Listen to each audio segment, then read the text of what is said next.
I'm Sean Fennessey, and this is The Big Picture, a conversation show about garbage revenge, trash justice, vagabond vigilantes, and payback junk. Chris Ryan is here. Hi, Chris. What's up, man? How are you? I'm doing okay. Yeah? We are surviving an epic heat wave here in Los Angeles. Do you want to share your trauma? No, I don't. I just shared it with you off mic, and I won't be revisiting it. But maybe we can talk about taking revenge on this city with this podcast. Taking revenge on Mother Nature. That would be a good movie. That is it. Well, yeah, one might say that it's been taking its revenge on us for several years now. Today on the show, inspired by Jeremy Saulnier's brawny, gripping new action thriller Rebel Ridge, we're defining the latest subgenre in our garbage series. This is the 7th, 8th, 9th time we've done this? I think so. I think it's 7th, yeah. Are these going well?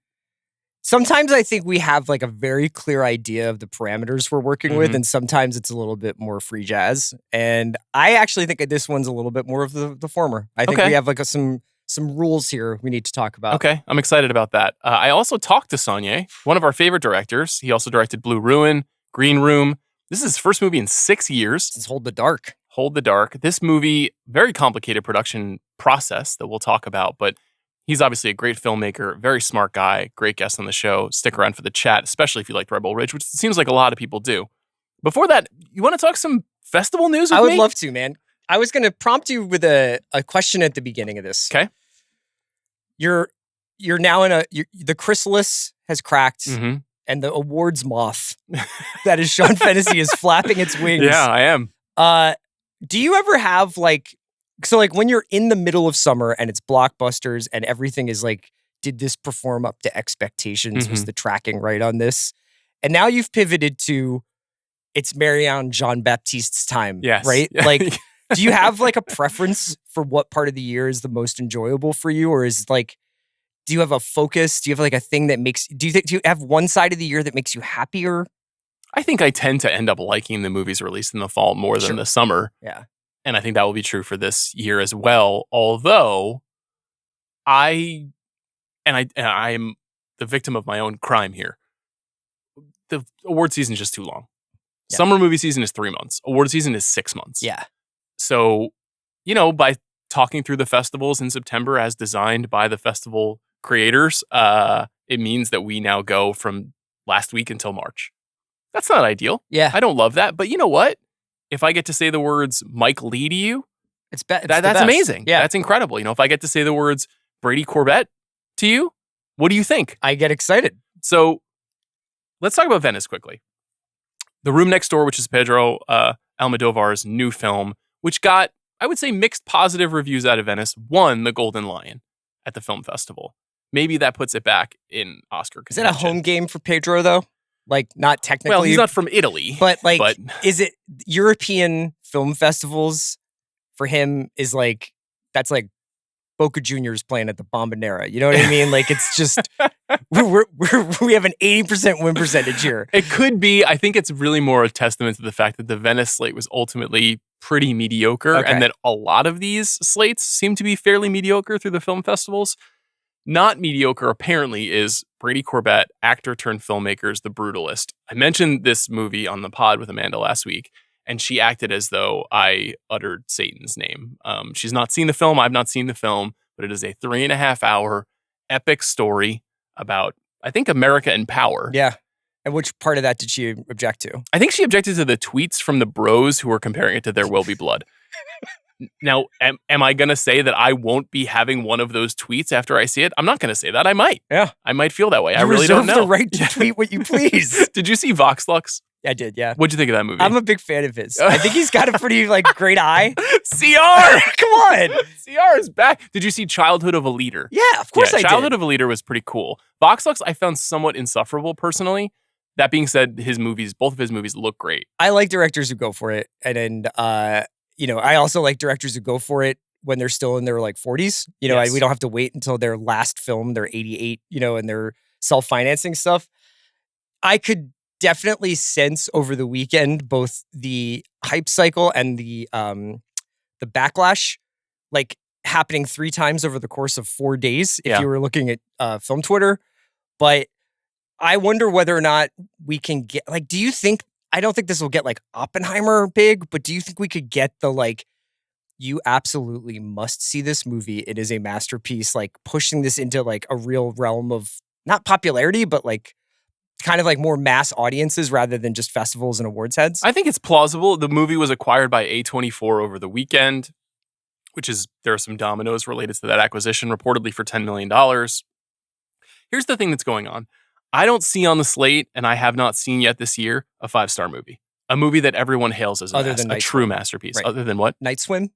Right. There's Night Swim, which I guess was January, so I'd forgotten. I'm hoping that. It gets re-released for the awards push. Yeah, I'm waiting my 4K right now, which I'll be showing on my 95-inch television screen very soon.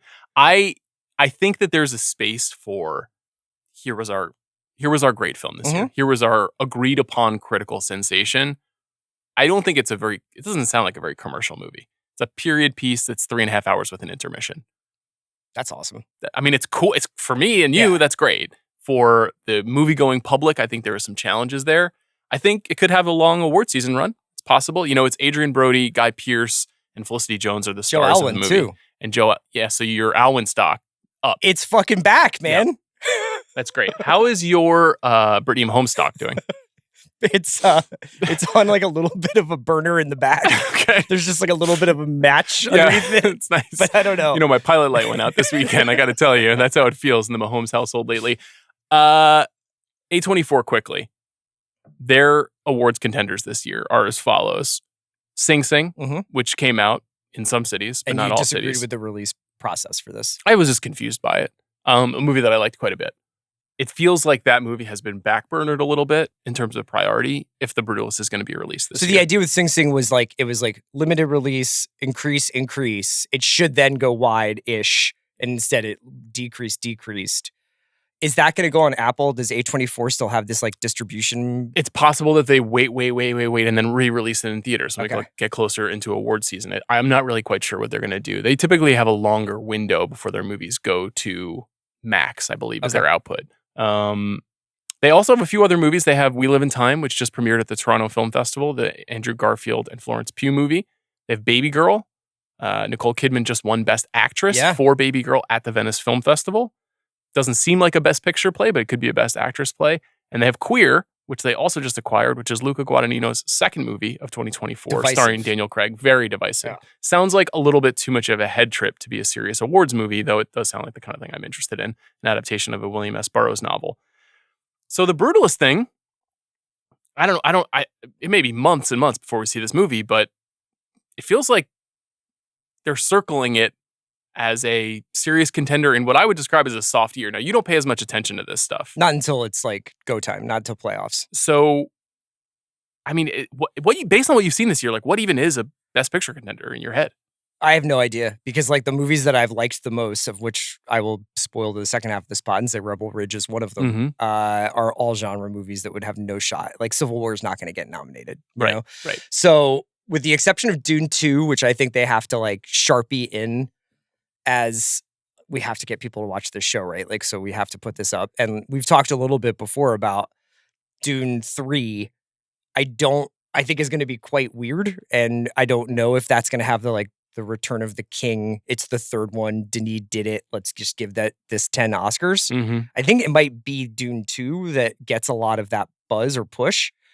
But yeah, I mean, there's obviously like a hole for this. And also, it's kind of rad that we're even talking about this, and it's not directed by Paul Thomas Anderson, and it's not directed by Christopher Nolan, and it's not directed by Martin Scorsese. It's like a guy that I don't think people are very familiar with, but has pulled something pretty magical off, which is to come out of like left field, revive Brody, who's obviously been having a lot of success as a character actor over the last couple of years, especially on television, as a leading man in a movie, and like kind of has like this like religious response so far. I'm trying to think of when is the last time an American epic won Best Picture from a non-canonical filmmaker. You know what I'm saying? Those parameters that you described. Would Moonlight... I don't think it's an epic. I mean, it's a great film, and it is close to the example that you're describing. An independent production, obviously a very important and meaningful movie, but from someone that we have not really heard from before, like a true sensation like this, I mean, is this unprecedented? I was thinking about how cool it would be if Nickel Boys and Brutalist were like the two big awards contenders. And I know that you said that Nickel Boys is probably too avant-garde to really get that kind of acceptance. It's very audacious. But it would remind me almost of Moonlight and La La Land. That would like two new filmmakers, like we're here. That would be exciting. I mean, honestly, I think the last time something like this happened was Dances with Wolves. And Kevin Costner was a famous movie star, but not a famous director. So that's a long time since a true epic from a filmmaker with a very small track record came through and won Best Picture. That's if he wins. I mean, Brutalist, who knows? The people that I've talked to who saw it loved it, and they're basically like, this is Sean porn. So that's exciting. I'm intrigued, though. I'm really intrigued. Did they have a release for this yet? There's no trailer? No, I mean, it was just picked up. So we shall see. TIFF is happening right now. We'll have a full TIFF report from Adam Naiman next week.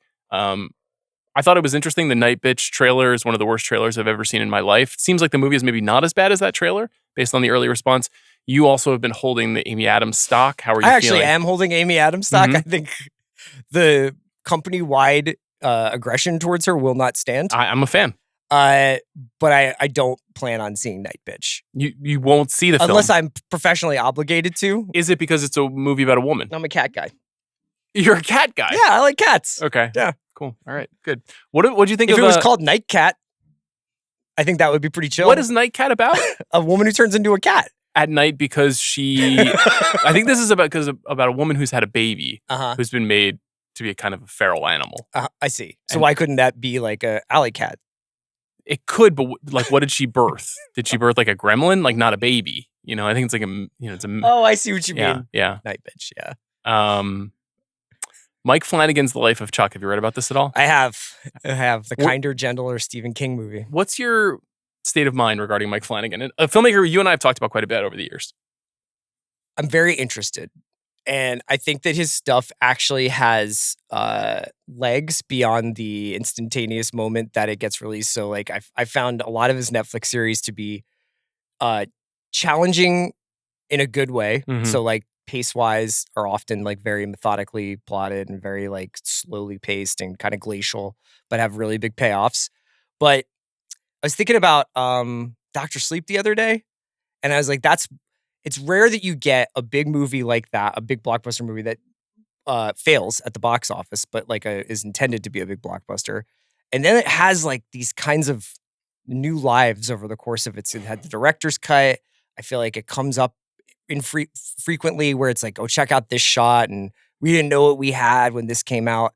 So I'm excited to see him back doing a feature. I get a little bit of, I get a little defensive when a movie is being pitched to me as something that's about like the sort of greatness of the human heart, you know? Yeah. I'm like, I'll be the judge of that. But is that because you think a film like that is not possible? No, it's not. I think I don't like it when it's a selling point. I don't mind going and seeing Field of Dreams and just being like in tears. Yeah. But I kind of want to get walloped by it. I don't want to be told this is what your emotional reaction is going to be once you see them. You needed to see for yourself that Driving Miss Daisy was an important film. Yeah, because I thought it was just about, gas efficiency. Yeah, Saudi Chris. You mentioned Marianne Jean-Baptiste. Yeah. Mike Leigh's Hard Truths is a film that's coming out in January, I think, is its wide release. And is it 30 years since Secrets and Lies? I believe it is 30 years because we just did a draft. And I think maybe Secrets and Lies is 96, but it's fairly close. Mike Leigh, a filmmaker we've not had the opportunity to talk about on this show, I don't think ever. Is Peterloo Mike Leigh's last movie? Yes. That's a long time ago. That is certainly a pre-pandemic movie. It's been a long time. Obviously, one of the great living directors. A filmmaker whose TV work in Britain I am still catching up on, and there's so many films. Do they have any like box sets for that, or? I think in England they do. So maybe next time we're in England, we can try to cop those. They will pop up on the Criterion Channel from time to time, but just his feature film work is amazing. Obviously, Naked, Secrets and Lies, a whole host of amazing movies. Mr. Turner. Yeah. I am looking forward to this. Looks like a movie about a really unhappy person. Does he tend to get more recognized for awards for his period pieces? I think so. Vera Drake, Mr. Turner.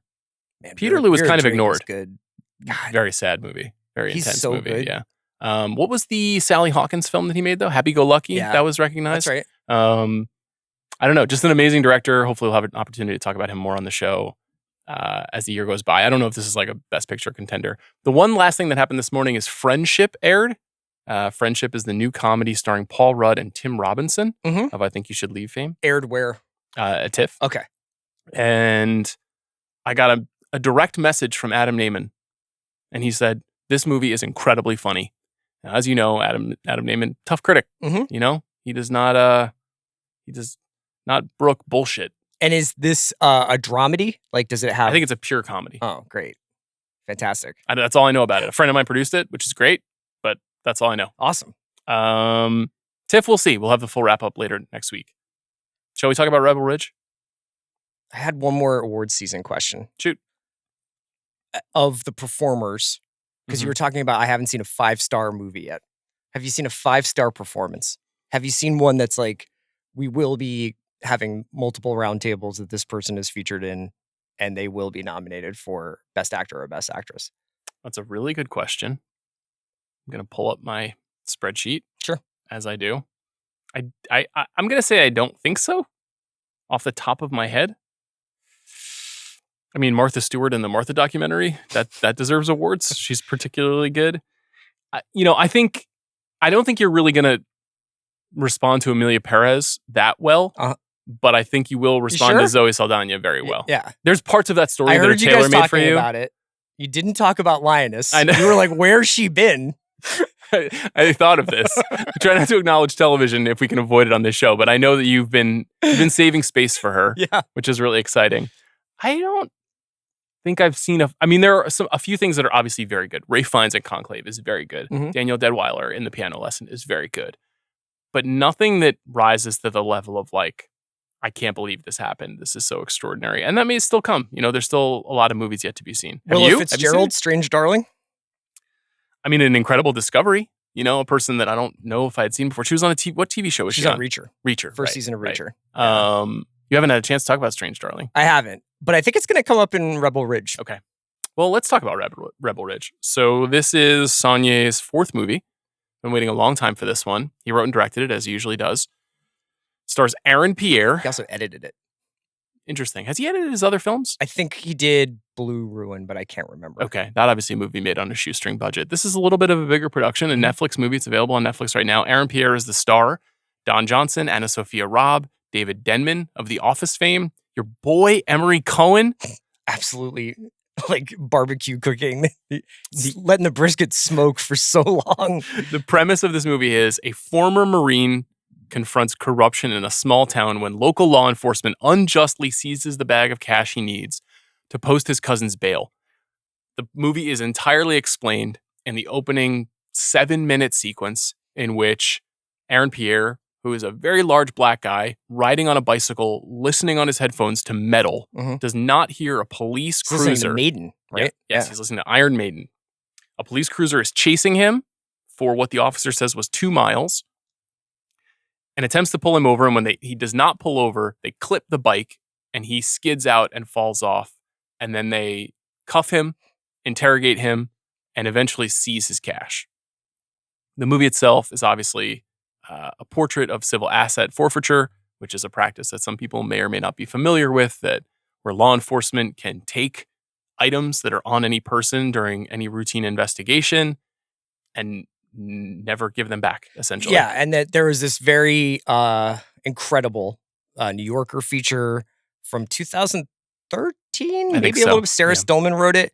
And reading this, if you watch Rebel Ridge and you're like, really? It's real, and you should read this feature because it's just like people who are driving to go look at a pumpkin patch and then they like get arrested, have their car and all their cash seized. And it's like, because we think you might be using this for a crime either now or in the future. Like, we've decided to seize this. It essentially funds either greedy or dilapidated police departments, largely in rural America. And it's almost too crazy to believe, but it is true. The feature story in The New Yorker and the film itself are both wildly infuriating. In the story, it's in a intense, emotional,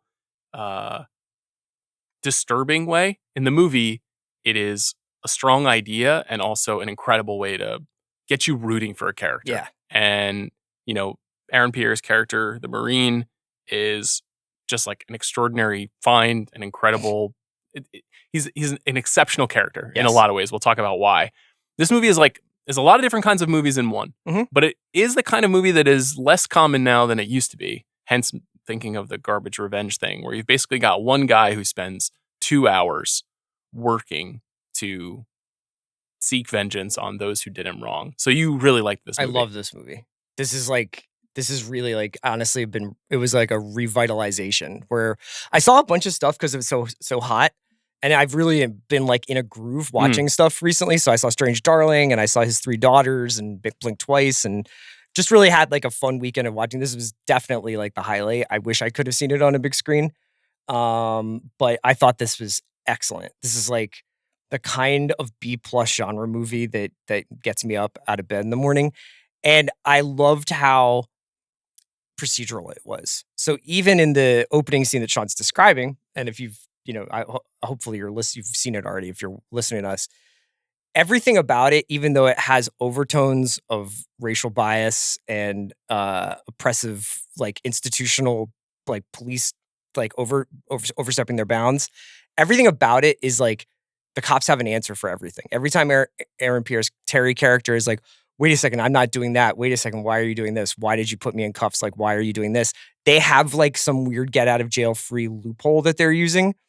And, there is like a slight difference between the way the David Denman character and the Emery Cohen character are approaching it, but they're both pretty nuanced characters. Like they're fully fleshed out. All of the characters in the movie are very fully fleshed out, even though none of them are ever like, the reason why I'm like this is this.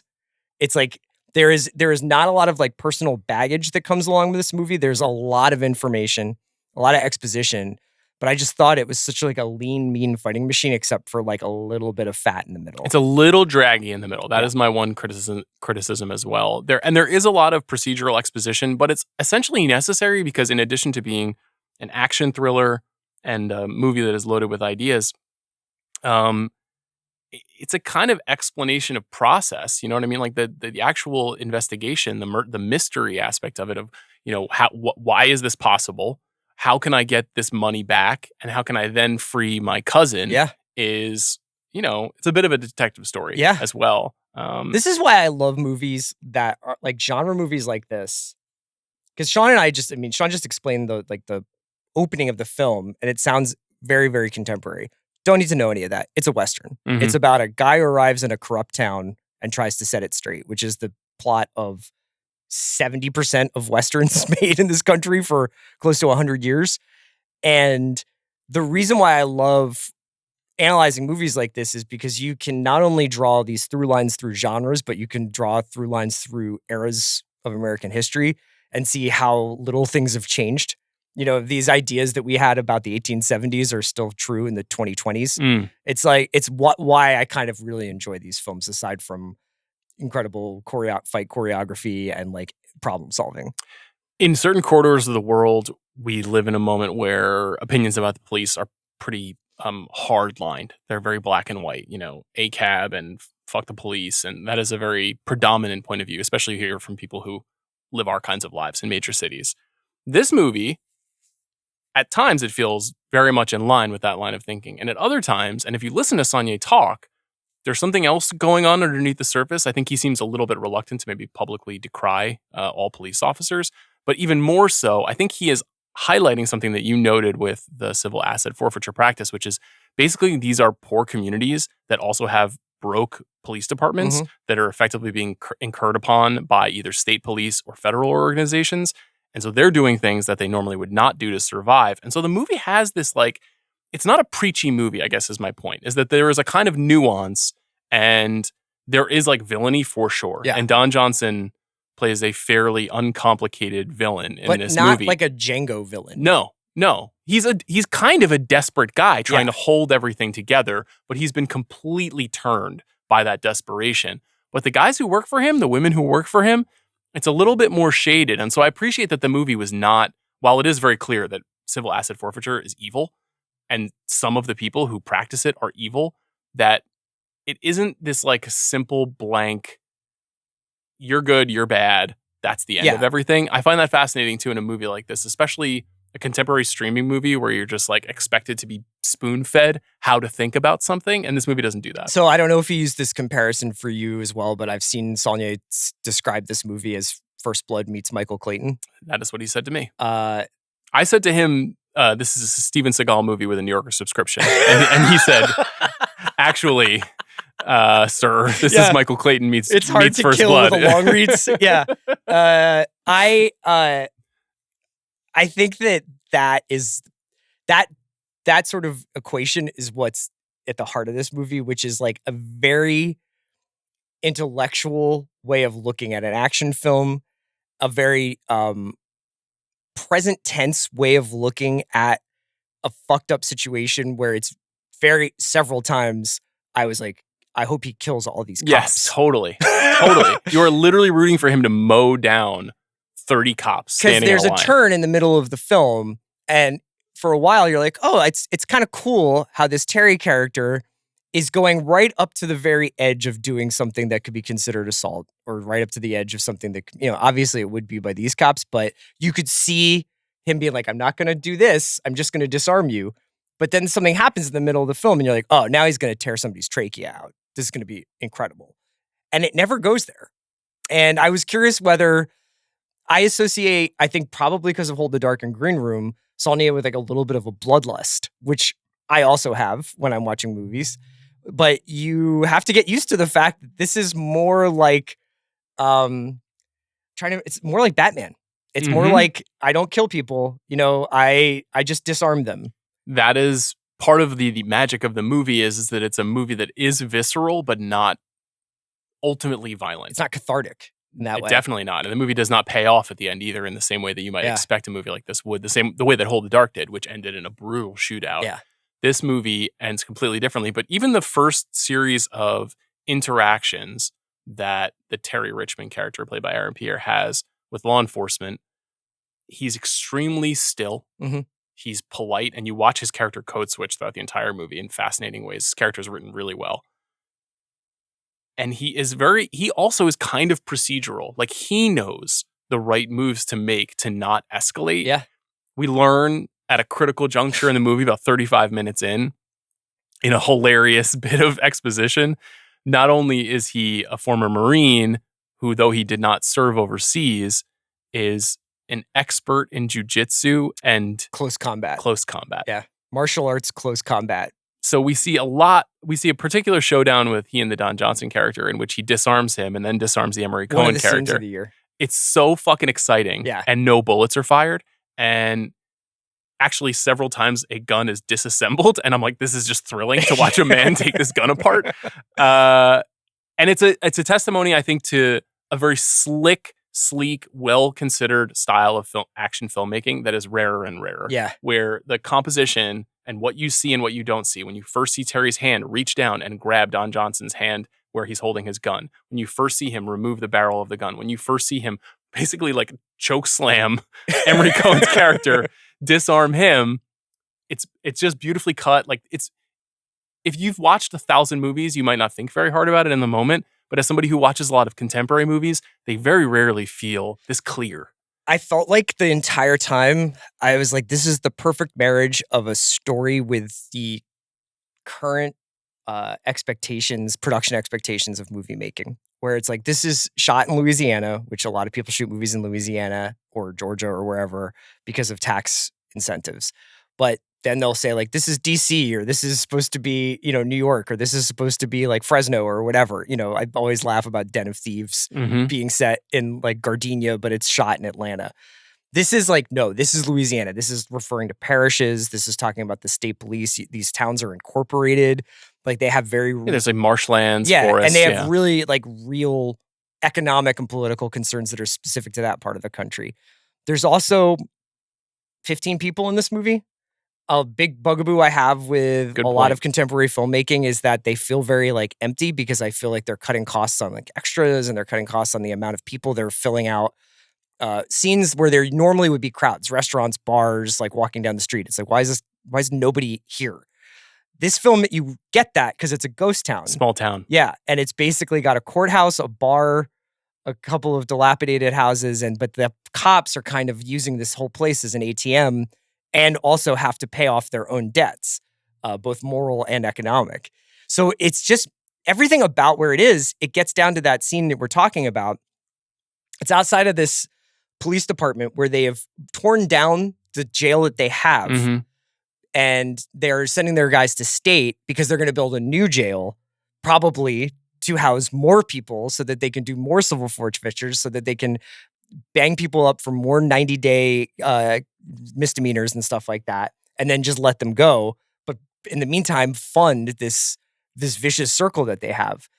And there's a bunch of guys who are like working on the new jail, construction workers. They all have guns. There are 3 cops. The Terry character very wisely is like, I know there's a 3rd cop here because here's the board scheduling it. Everything about it is like, shit, he thought about this. He thought about the fact that there wouldn't be any like road traffic for this. There's not a lot of action going on in this town. You know, it's probably summer. It's hot. It's like everything about it is considered, and everything about that scene. That's where the Michael Clayton part comes in, because the conversation between the Don Johnson character and the Aaron Pierre character is so electric, because Don Johnson is doing this whole scene being like, I got this motherfucker. Like, and now like I've pulled out of this deal that we made, and I'm just gonna like end this guy's day. And the whole time he's just like, here's what you don't understand is that I'm running out of letters, which is one of my favorite lines of the year so far. And he goes through this acronym called PACE, where he's like, you can apply it to anything, but it's essentially like primary, alternative, contingency, and now we're at E. And he's like, you're waiting to find out what E is, and they cut back inside, and Emery Cohen has finally got his Wi-Fi going and finds out that Terry's on the fucking jiu-jitsu Wikipedia page. And you get this dance. It's an incredibly choreographed scene. You're right. I got so buzzed off of that. So Terry is apparently one of the key practitioners, maybe even one of the creators of MCMAP, which I assume is Marine Corps Martial Arts Program. Yeah. And throughout the movie, we see him essentially like getting cops into various chokeholds and destroying them, which is just a really fun idea for an action movie, set aside everything else that is baked into it. There are a handful of other really, really exciting moments. You know, Saulnier is like a good combination, I think, of a filmmaker with a lot of craft and also a lot of explosiveness, which is a very hard combination to find these days. One in particular that I really like is the pulled over car showdown where Emery Cohen pulls him over. Yeah, and tries to be like gun. Tries to murder him, essentially. Tased a bunch. Yeah. What other sequences did you like? A couple of the more quiet scenes, especially... I thought that the scene where they drop Terry off at the hospital and he's in cuffs in the backseat. So basically, Terry's cousin Mike is in jail. He needs to get out of jail because he has a witness. Like, he was a cooperating witness on a murder case, and this gang is going to get him if he's in jail for too long. He goes to the general population in the state jail. Yeah. And he gets moved to state jail, and Terry's like, I have to get him out today, like in hours. So a couple of things happen, and David Denman's character, who's one of the cops, and Don Johnson drive Terry to this prison, and he doesn't know where he's going. He doesn't know why he's in cuffs. He doesn't know what's going to happen. Don Johnson does this monologue essentially about why they're doing what they're doing with the civil forfeiture stuff, which is, to your point, interesting. And I wouldn't say it like absolves him, but it certainly explains him a little bit. Yeah, it clarifies why they're doing what they're doing. There's a great line where like there's this thing about how they've been using the civil forfeiture money and had like a margarita party with it, or like has a frozen margarita machine. And he's like, well, we got to have our fun doing this too. They get to the hospital, this hospital they've been going to, and there's just like such a sad line where he's like, I have to uncuff you because you need to be uncuffed when you hear this. And they tell him that Mike has been killed in prison, and they uncuff him because they assume he might attack them. Yes. And if they're going to kill him, they can't have him in cuffs. And I was like, this is such a fucked up country. And this is such an amazing portrait of that. It's a very sharply researched and observed script. he makes a lot of really good choices like that. That scene is heartbreaking. Yeah. There's and like one tear. Yes, when Aaron Pierre turns and he's like, I fucking told you Yeah. to David Denman, where it sort of clarifies the first 10 minutes of the movie. So that scene where you're expecting, like, okay, he's gonna crack this guy's skull right now. He doesn't. He just cries and he's like, I give up, basically. And it's like a really, really brave thing to do because every person in the audience is like, fuck these shoot him in the cops face. up. Yeah, exactly. And they don't do that. And the movie is restrained in that way, despite all the choke slams I'm talking about. It is seriously restrained.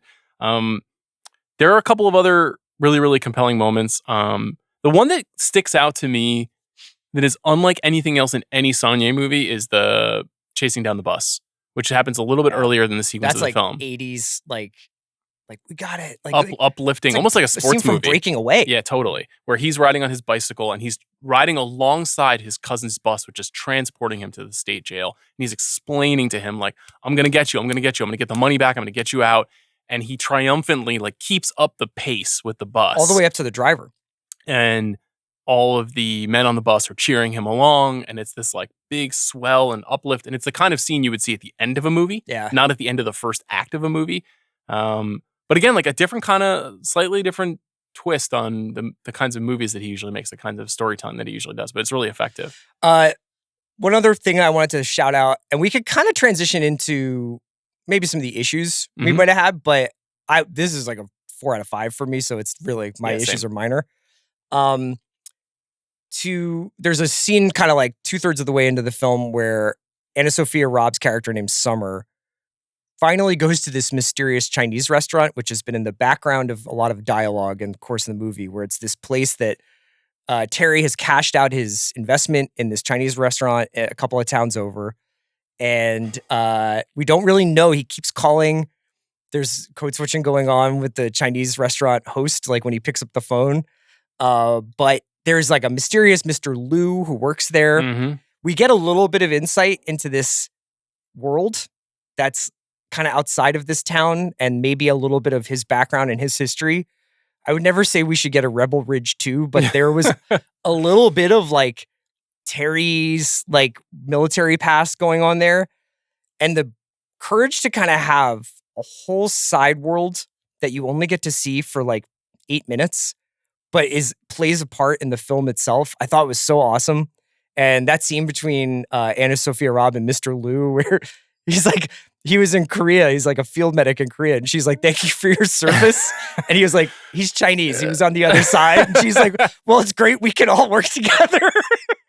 Yeah, that scene is really, really good too. I think to me, it's not a failure of story. It's just a failure of length. The like the notes that I have. Yes. Where we move a little bit too slowly through the discovery of what's actually happening. Where it's pretty clear, actually, if you're watching the first 40 minutes closely, what's already going on. But then there's a sort of detour to a judge played by Judge James Cromwell, who sort of like is literally strapped to a chair explaining why things are happening. Yes. There's a sidebar where Steve Zissou' character from Your Beloved Togetherness, he's very good in this movie, who is a clerk at the local courthouse, explains why certain things may be happening as well. In a cool way, though. I liked how a lot of the movie is taking things up to the edge of legality, or like what would be simple assault versus what would be like aggravated assault. Yes. It is, again, the Clayton And he's like, stuff. I cannot aid and abet you, but like, maybe I can tell you whether you're asking the right questions. And they're still like, you're a fucking coward. But like, it's an interesting execution of that exposition scene. But in that, 1 hour to 1 hour and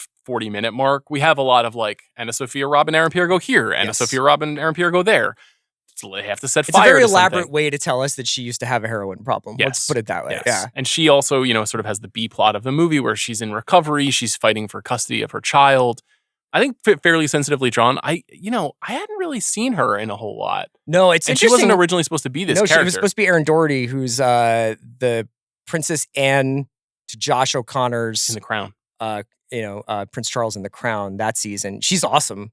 This is an interesting first cast, and it's a great second cast. So. Yeah, so let's talk about that a little bit. One fascinating thing about the movie, which I talked to a little bit with Jeremy, but not too much, was that this movie started filming 5 years ago, and it originally starred John Boyega. It's been reported that Boyega, at a certain point during the production of the movie, which sounds like it was a difficult production in Louisiana in the heat with all this physical activity, He left the production. He cited family matters that were the reason that he left. There's been some reporting that suggests otherwise, but when he left, the movie stopped. Yeah. The movie went away. There was another shutdown during production after they found another actor as well for this movie. So there were 2 different shutdowns over the course of 4+ years he's been making this movie. What's fascinating about that is 2 things. One, that he's got such a coherent, tight movie. It's insane. It's weird that he made this very very sharp movie. Did you shoot this in 14 days? This is crazy. It does not feel like a movie that has been absolutely mangled.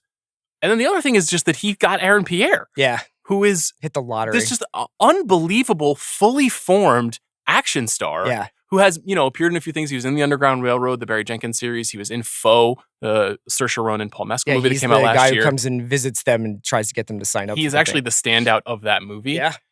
But man, he's just like a locked and loaded, forgive the pun, action star in this movie. Away.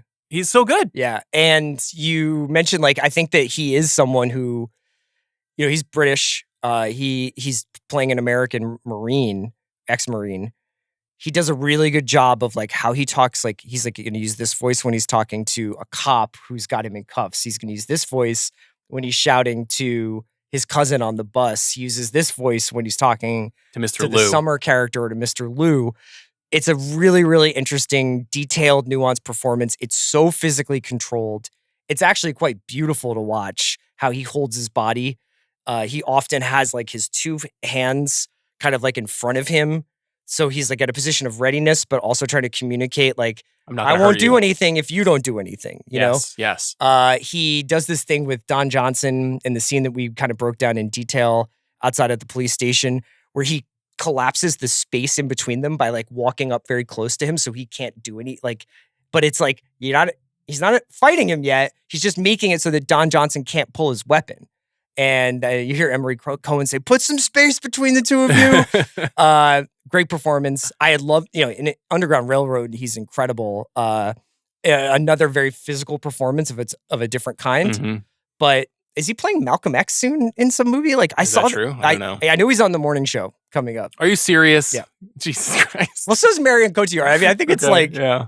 That's the investment plan is you just do an Apple show for 4 episodes. I get it, and I hope he makes a lot of money, but I want great things for him. Yeah. He's a really, really exciting screen presence, and he's very, very good in this film.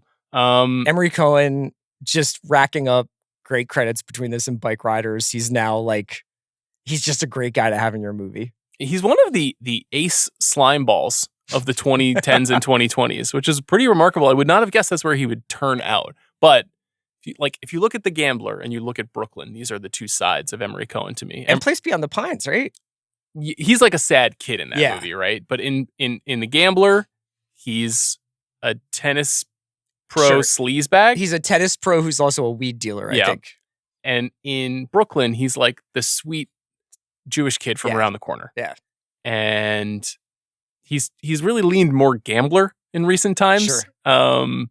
He's carrying some weight on him. But it looks really good in this movie. He's always got the vest on. He's always holding the collar of the bulletproof vest. I saw just this morning, Paul Walter Hauser. There was a tweet about how Emery Cohen is coming for Paul Walter Hauser's corner, which I thought was very funny. And Paul Walter Hauser retweeted it. And he said, "I passed on Emery's part in The Bike Riders, but I went hard for his part in Rebel Ridge, and Emery earned it. He's amazing. This movie is amazing." And I was I love the extended Paul Walter Hauser, universe. That's pretty candid. Yeah, that's awesome. It is. This is a really good movie. You had an interesting prompt here at the end of this conversation about this movie. So it's funny that I saw this at the Among Strange Darling and Blink Twice, which I will effort not to spoil for people who are just listening to this part of the podcast. But I would say that the 3 films all subvert contemporary cinematic expectations, by which I mean, I think we have kind of fallen into a little bit of a part here where you can kind of see the concerns of maybe studio executives or producers being this needs to work out in this way, right? This person is the universe has told us that this person needs to be a good guy, this person needs to be a villain or whatever. And I get that. And I also think that these 3 films that I saw, including Rebel Ridge, do a little bit of sly, we're not doing that this time. Now, these 3 films are very, very different and do different things with their endings. But I thought that the Jess character in Rebel Ridge, it's an interesting twist where you're expecting this Black woman cop to be the inside man for them and help them, and kind of does at the end of the film. But there is a very like bracing, like, oh shit, she's on the side of the cops moment. And I was curious what you thought of that, or if it jumped out at you at all.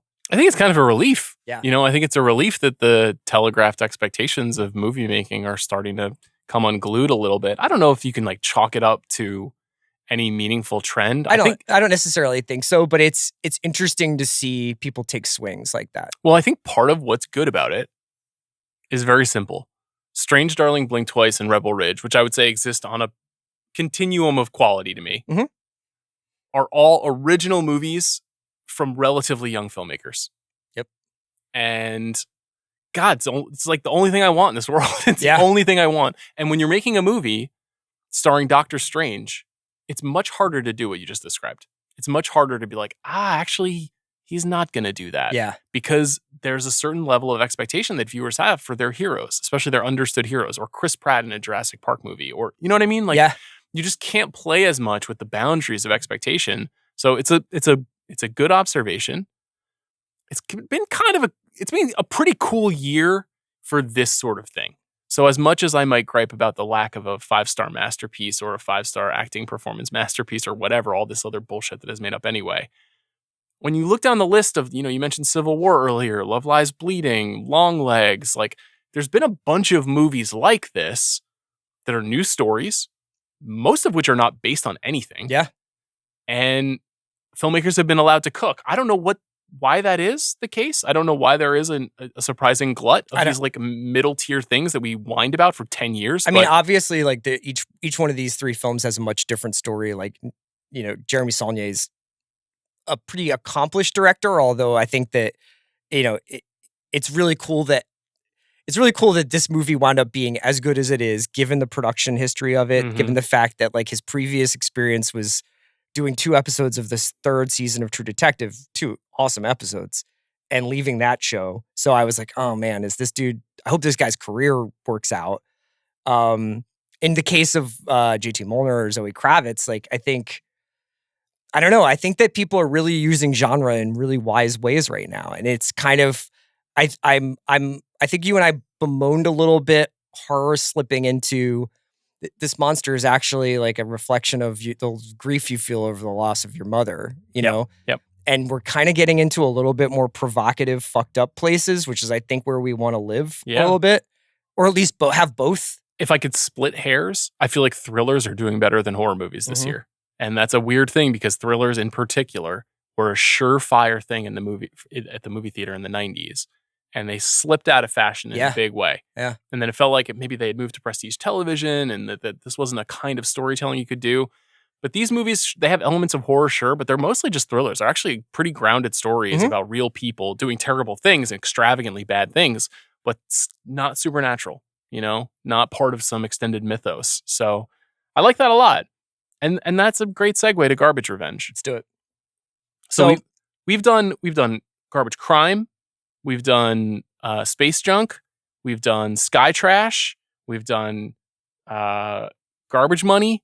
We've done what was Underwater called? Garbage Fish. Garbage Fish. You're forgetting Garbage Lads. Garbage Lads. We also did Trash Special Ops. Oh, that was one of my favorite ones. That was a good one. Yeah, that one was good. I think that's everything. That's it. So 7. This is the 8th. Okay. In this long running series. Now, revenge movies are unto themselves a very important subgenre of movies, both American movies and international movies. In Asian cinema, there's a long history of revenge storytelling, for example. Garbage Revenge, a garbage movie has to be different. A garbage movie can't be just like, the Man with No Name movies. Like, it can't just be The Good, the Bad, and the Ugly. And also, I would like to throw out the caveat that we can talk about prestige revenge movies, but that I am disqualifying historical revenge movies in terms of like, this is about a guy whose family was killed by an invading army or the Nazis or whatever, and is now going to lead a like army back against them. Right. It can't be like a mass amount of people. Like to me, garbage revenge is like one or two people. I like that. Like going after, against crazy odds, going after other people. A vigilante story. Yeah. Yes. What else? Like, what defines this? Because what I was thinking here is like, there's lean and mean programmers, like Rebel Ridge, and then there's like, I don't know, Carrie or Park Chan-wook movie where Old Boy. Yeah. Yes. Right. Like those are great American or international classics. Yeah. They're not Tony Scott's 13th best movie, you know? Is that what you're saying about Man on Fire? Maybe, or maybe that's what I'm saying about the movie Revenge. Yeah, okay. You know what I mean? Okay. So they can still be kind of classed up Hollywood productions, but there's something like a little bit, what is it? Like a little bit grimy, a little bit mediocre? I think it's tapping into something that is dark, which is that like audiences like watching these movies and they probably have daydreams about scenarios like this. And it really does get to like when movies are able to dramatize like audience psychology in a kind of interesting, fucked up way. So, I mean, we have some films on here. There's a whole subgenre of these movies that are rape revenge that are very much obviously out of fashion, but it's like a thriving genre for like decades because I think it taps into an incredibly like dark place in the human psyche. Absolutely. I mean, Promising Young Woman was just a few years ago. Yeah. That was a contemporary riff on a long history of rape revenge movies. The same goes for like Lady Snowblood is a rape revenge movie. You know what I mean? There's I Spit on Your Grave is a rape revenge movie. There's also like prison revenge movies, you know? There's obviously the Westerns that you're citing. There's movies where like a crime has gone wrong and then the one outcast from the group needs to seek revenge on all of his other co-conspirators.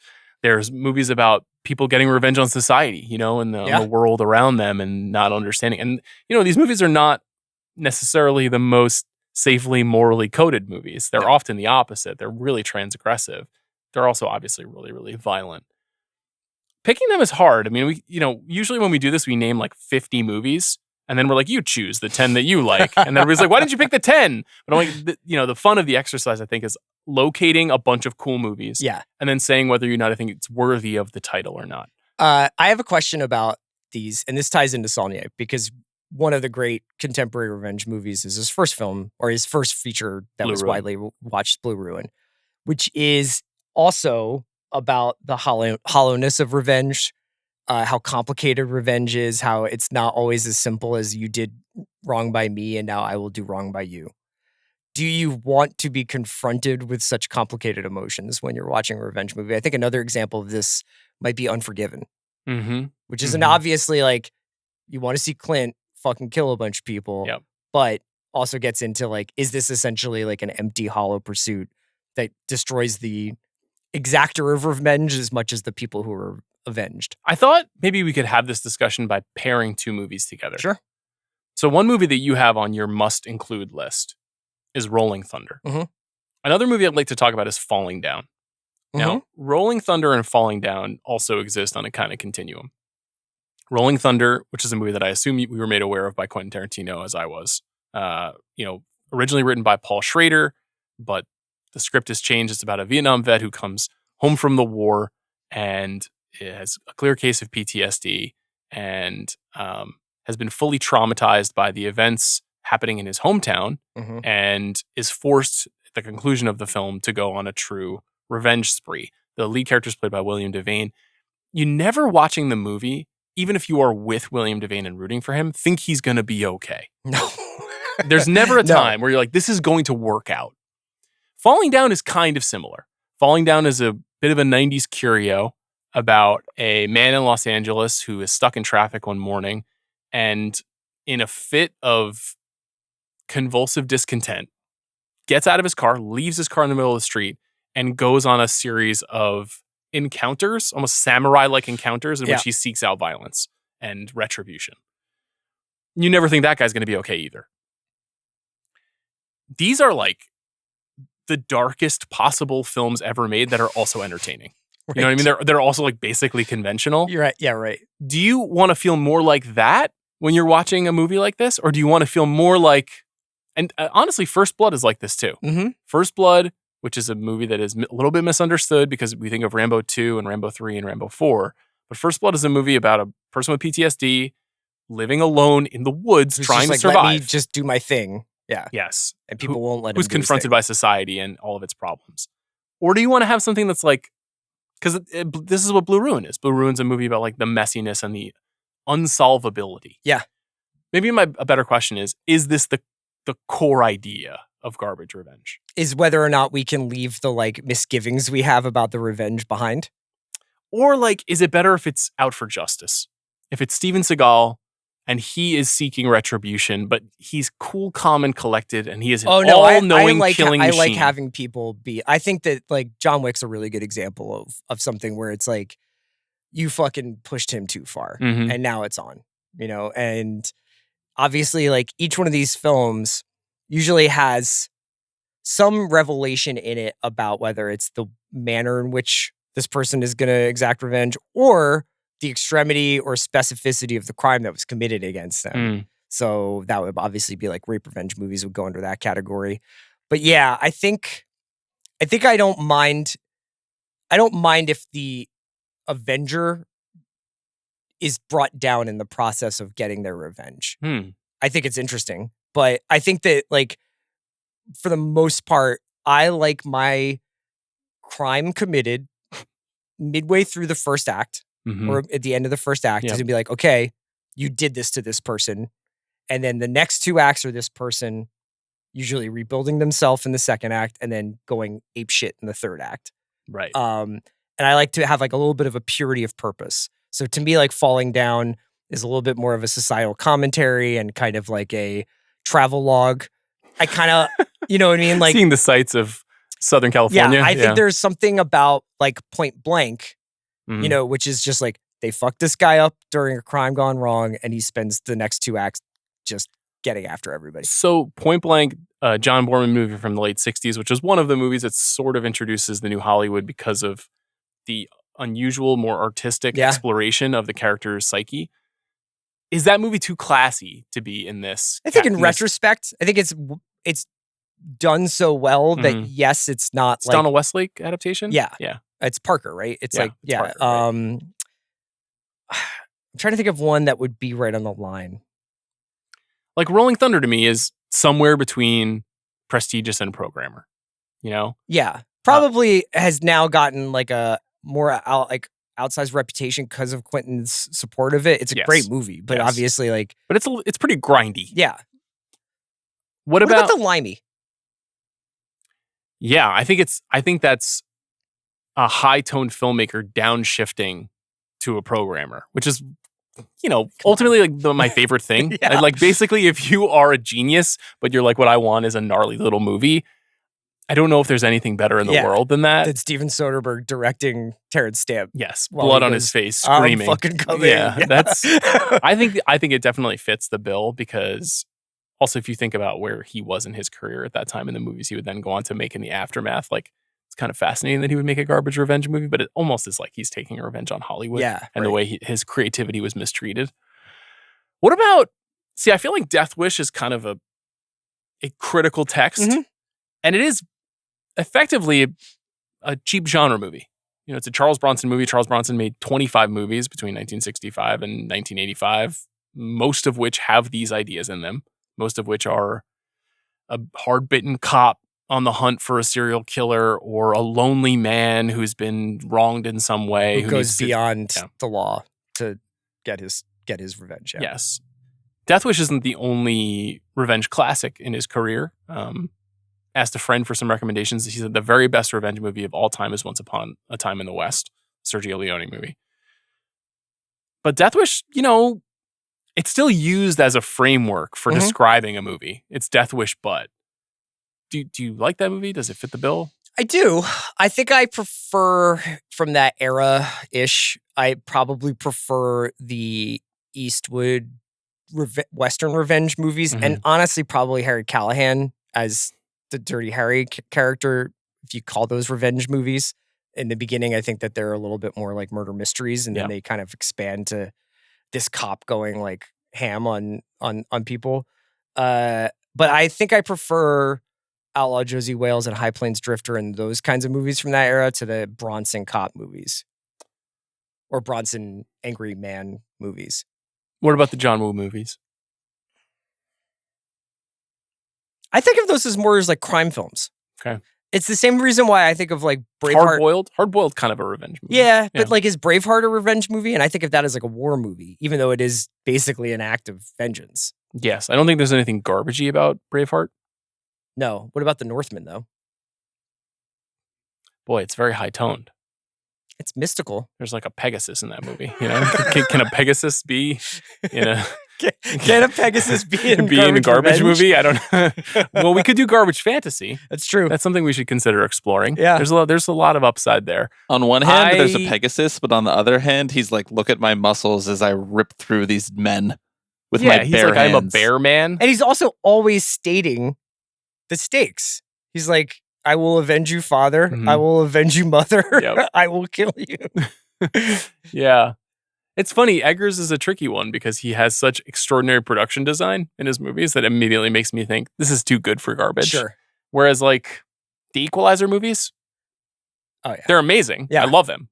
The third one maybe more than the first two. But they're like, this is a fucking program. This movie comes out on September 8th.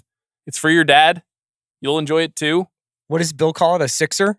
Like going to the 6 o'clock screening on Friday or the 5 o'clock screening? Yeah, I think some people call them nooners, but he calls them like a sixer. Yeah. Can a Arnold Schwarzenegger movie be garbage revenge? I usually think of those as action. Commando. I mean, it's very much like do you consider undoing a kidnapping to be revenge? Because that's the same thing with Taken, right? Mm-hmm. That's a very good question. It's an interesting question for two men in their 40s to contemplate. Wow. Is if you are liberating your daughter from either a cartel or a Balkan gang, is that technically revenge, or are you just being a good dad?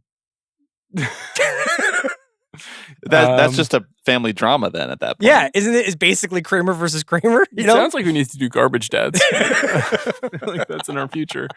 Where are you at on Four Brothers? It's been a while since I've seen that film. Okay. And they're brothers, right? That's what it says in the title, yeah. What else? What are some of your favorites? Some of my favorites, we talked about Point Blank and Rolling Thunder. Josie Wales, it's about a Confederate soldier taking revenge on Union soldiers. So, and you are with the Confederate soldier in that story. Me and Brittany Mahomes are going to be hosting a rewatchables for Outlaw Josie Wales. That's great. I have The Limey. Okay.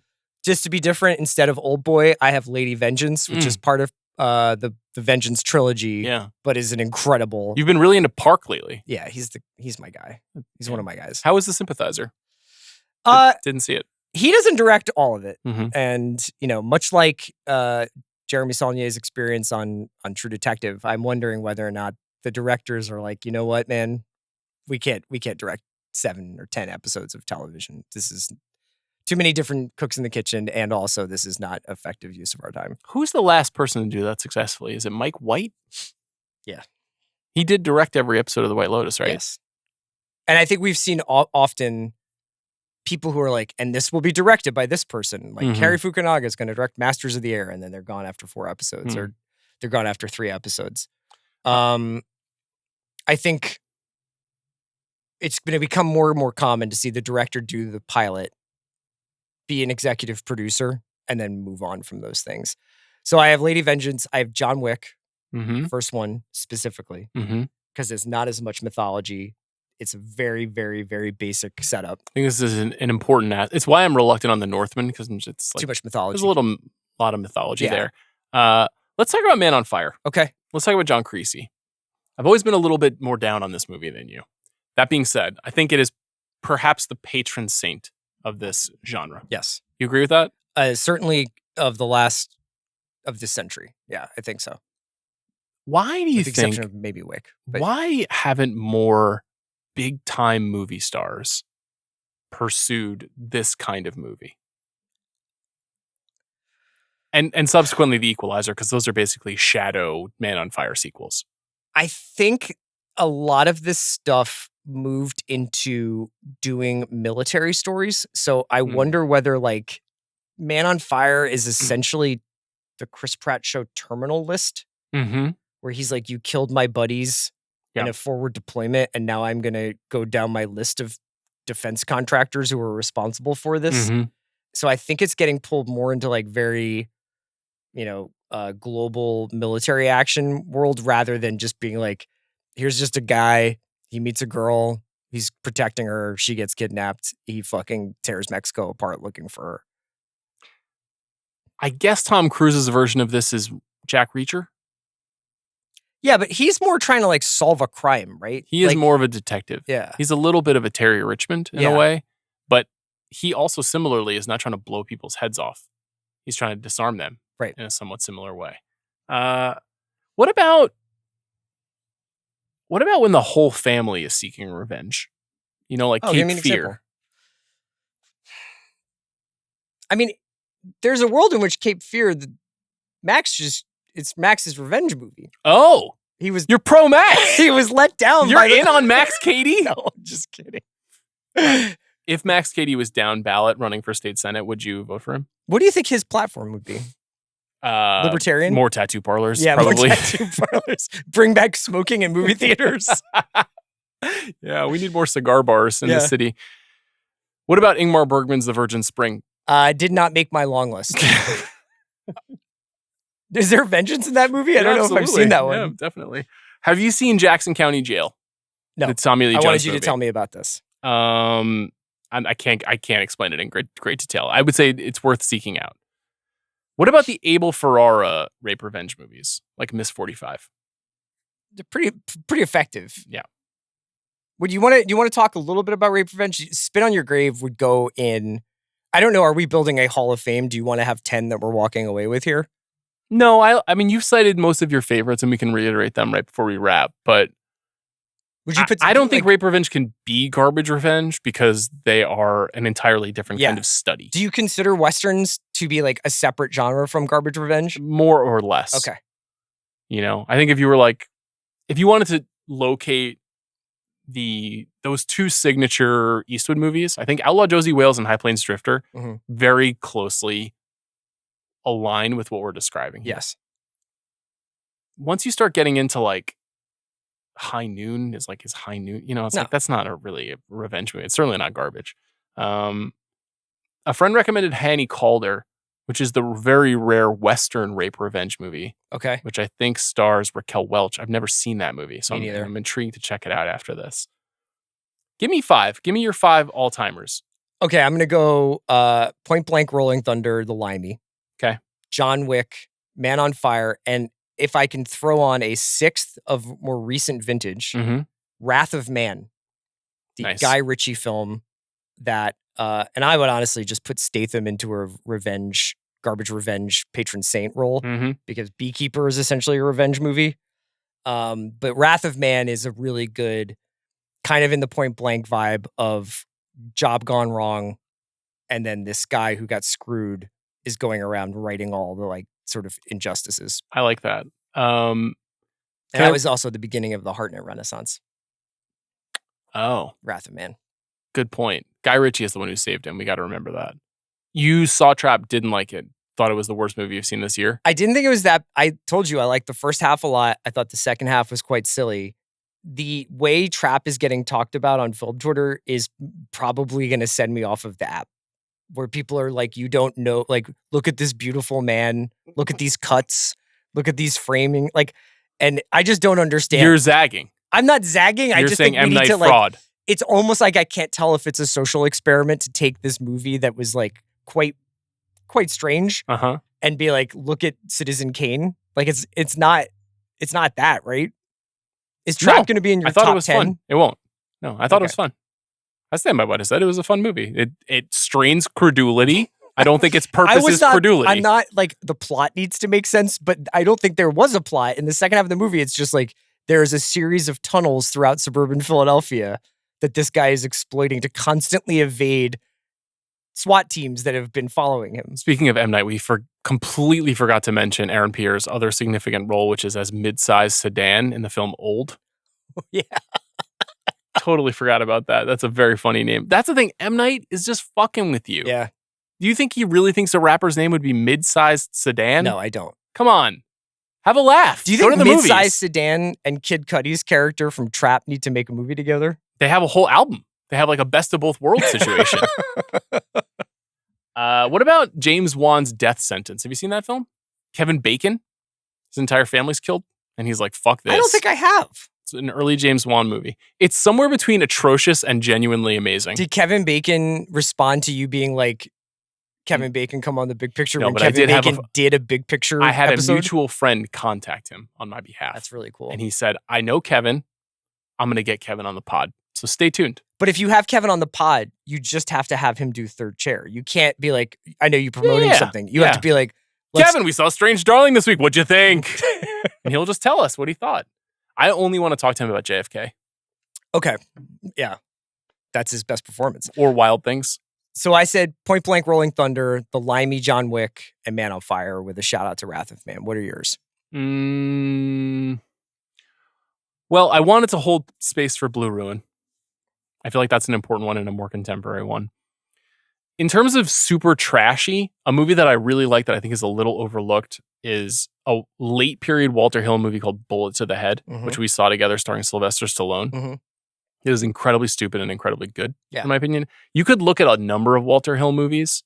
Yeah, Extreme Prejudice has some revenge, but it's also like more of like what I was talking about, where it's like all this like military stuff going on. Yeah, it's a bit more ornate. Bullet to the Head is very, very effective.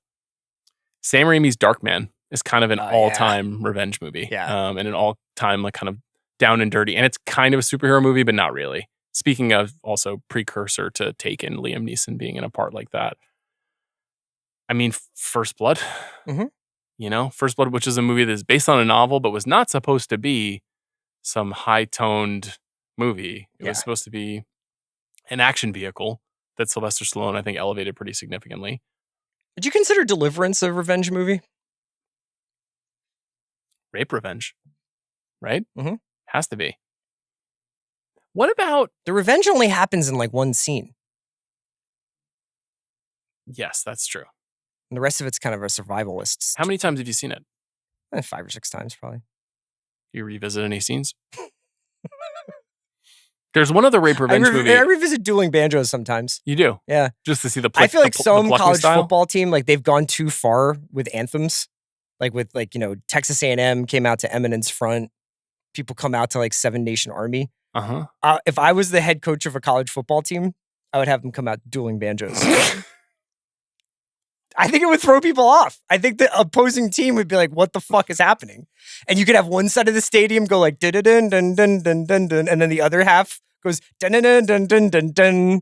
Well, that would be sick. So the implication there is we're about to rape you on the football field? No, it's just to throw people off a little bit. Okay. They'd all be Shazamming, like, what's this song? I don't know. I'm so glad you're here. And then they would, you know. We have 3 full months of this, you know, when Amanda leaves. Just you coming up with ideas for college football teams. Did you watch a lot of college football this weekend? I watched some. I watched Oregon. I watched a little bit of Colorado, Nebraska. Heard that didn't go well. Didn't go well for Colorado. And then Shadur Sanders was like, my offensive line sucks in his press conference. It's very not ideal. Yeah. How are you feeling about the Philadelphia Eagles? I want us to play on Friday night every night. It's great to go into the weekend and be like, I'm already done. Oh, interesting. And football is pleasant. And all I have to do is look at how I overinvested in rookie wide receivers for my fantasy team. Not the best move by me. Did you truly don't put me in charge of anything? I have Rome Odunze and Marvin Harrison. I was just going to ask you if you had Marvin Harrison. Yeah. Didn't he have 1 catch for 4 yards? And was like wide open 7 times. It's not ideal. Yeah. Kyler Murray can't see over the line. I have a whole thing where I think quarterback play is down. I think it's bad. You have a whole thing? Yeah, like I'm like. Tell us more, Todd McShay. I have been noticing that like, I think like when we were growing up, guys knew when there was no play and they would just be like, I'm just getting rid of the ball. And now everybody's like, I'm a fucking electric playmaker. I'm off schedule. You make it sound like you were rooting for Y.A. Tittle. And when things collapse, no, but like Romo used to do that. Just like, shit. Just kind of like Yeah. Or he would throw a back-breaking interception. He was Tony Romo. Or an Eagles player would crack his back. That's right. But okay, so like Brady, Manning, that kind of stuff. Sure. It's like, oh, it's not happening. Get rid of the ball. Let's punt, get field position. So who were you watching that you felt like this isn't going A lot well? of the young guys where I was just like, where the the fuck rookies are you going? didn't play like well. Jaden, Caleb. They were just like, Will Levis was like, I'm going to do a fucking like behind the back pass. You know what's been really tough? The Bryce Young experience. I haven't really checked the Panthers for a while. I tell you a quick little story here about unsafe driving. Needed to get a little nap for my daughter yesterday, and the car's been the best place to get it. Were you watching Red Zone? And while I put driving? Red Zone on my phone and just cruised in the right lane of a very small highway in the northern part of Los Angeles. Were you on the 2? I was on the 2. Because I was on the 5 watching Red Zone. I wasn't watching. I was using the audio feed. I'll tell you what I did. I put it on just so I could listen to it. That's what I did. And I tried to park and watch it while she was sleeping. And then as soon as I parked, like on the side there was of the road? literally a park and ride in like Kinaloa Mesa, like super way the fuck out there. And as soon as I braked and stopped and put it in park, she woke up. And I was like, fuck, I just had to pull back out. But I left Red Zone rocking for like an hour and 10 minutes on the phone. It was great. It's kind of a weird audio experience because they never say what the score is. It's a good point. Scott Hansen needs to pivot more quickly to the action that is happening and stop focusing on the thing that just happened. That's my note for him. Oh, yeah. There's a lot of like recapping the play that we just saw and then not moving quickly enough back to the other play. Maybe that's for dads who are driving while listening to Red Zone. You know, I command performance for me. Yeah. You know, I'm the audience. You guys ever think about how dudes just used to like call each other on the phone? And then one guy would like describe the play happening to the other guy? You basically were doing Red Zone. Sports radio was that for every Sunday. It would be like a guy on a payphone at the Bills Stadium being like, it's 7-3. And they'd be like, now we go off to Indianapolis. That's true. There would be the reporter who would be on the sideline who would tell you about what had happened. Manning just gave up another third down incompletion. Was that better? Do I need to know how Bryce Young is playing? That's the thing, is that like if you watch Red Zone all day, do you feel like you've watched anything? Like, do you come away with any observations or any meaningful like conclusions? I'll tell you what. It's a very good question. More or less, I feel like what I have is a working ability to have conversations with my guys about what's going on in the NFL, which I do value. You do the same by like watching like a highlight reel. Like, shouldn't we just watch SportsCenter at the end of the night? But okay, here's the flip side of the point that you're making. I did watch Lions-Rams last night.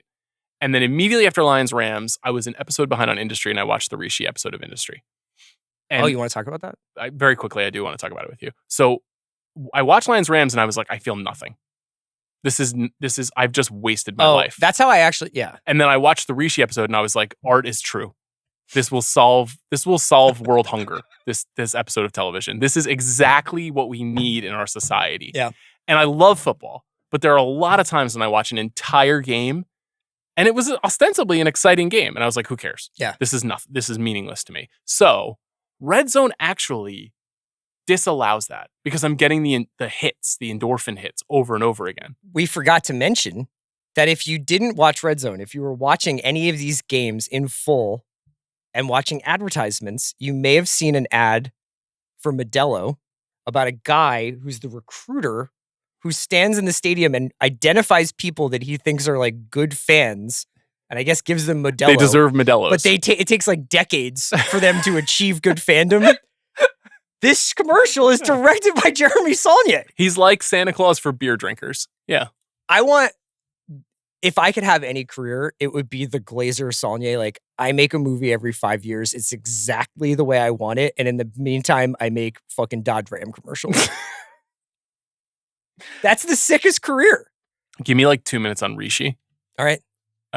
First of all, Industry is an unbelievable heater right now. Obviously, you are the first responder on this island, this Industry island. I give you all your props, but it's been exceptional. I was with a friend at Telluride, and he said he watched the first episode. He had screeners, and he was like, "Fuck!" And then he watched all the episodes in one night. Oh my god, I can't imagine. He said it was his favorite season of TV since Mad Men was on. Yeah. And the third episode is just an amazing character study.